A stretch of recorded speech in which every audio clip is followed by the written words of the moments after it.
کہا جاتا ہے کہ ایک دفعہ عقل حکیم لقمان کے روبرو پیش ہوئی اور حکیم سے کلام کیا۔ آپ نے عقل سے پوچھا، تو کون ہے اور کس جگہ رہتی ہے؟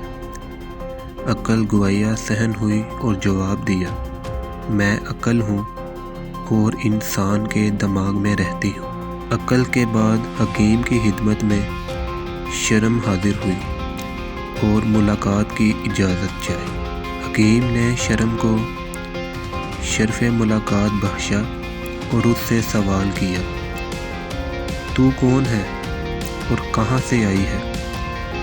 شرم گویا صحن ہوئی اور جواب دیا، میرا نام شرم ہے اور میں انسان کی آنکھوں کے اندر رہتی ہوں۔ شرم کے جانے کے بعد حکیم کی خدمت میں تقدیر حاضر ہوئی اور ملنے کی اجازت چاہی۔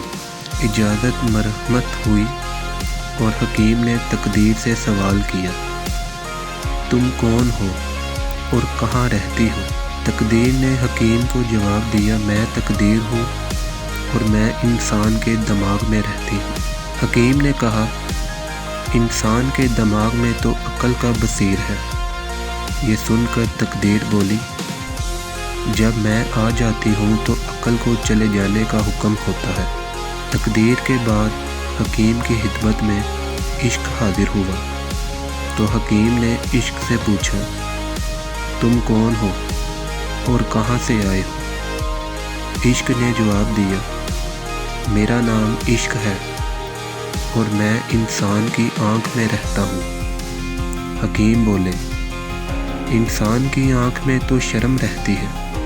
یہ سن کر عشق مسکرایا اور بولا، جب میں آ جاتا ہوں تو شرم رخصت ہو جاتی ہے۔ پھر حکیم کے پاس محبت آئی اور ملاقات کی اجازت چاہی۔ حکیم نے محبت کو اجازت دی اور محبت سے سوال کیا، تم کون ہو اور کہاں سے آئی ہو؟ محبت نے عرض کیا، میں محبت ہوں جو انسان کے دل میں اتر کر وہیں رہتی ہے۔ محبت کے بعد حکیم کی خدمت میں لالچ حاضر ہوا اور حکیم نے لالچ سے پوچھا، کون ہو تم اور کہاں سے آئے ہو؟ لالچ بولا، میں لالچ ہوں اور میں انسان کے دل میں رہتا ہوں۔ حکیم نے جواب دیا، انسان کے دل میں تو محبت رہتی ہے۔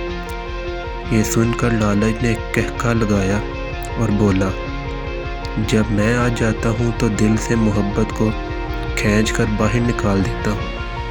اہل فکر کے لیے اوپر دی گئی باتیں سوچنے کا مقام ہے کہ وہ اپنے اندر محبت، عقل، عشق، شرم کو جگہ دینا چاہتے ہیں یا پھر بدبودار لالچ، غرور، حرص، بغض، نفرت، حسد، بے حیائی، جھوٹ، دھوکہ یا مکاری کو جگہ دینا چاہتے ہیں۔ کیونکہ جب یہ چیزیں انسان کے اندر آتی ہیں تو یہ اندر کی تمام خوبصورتی کو کھینچ کر باہر پھینک دیتی ہیں۔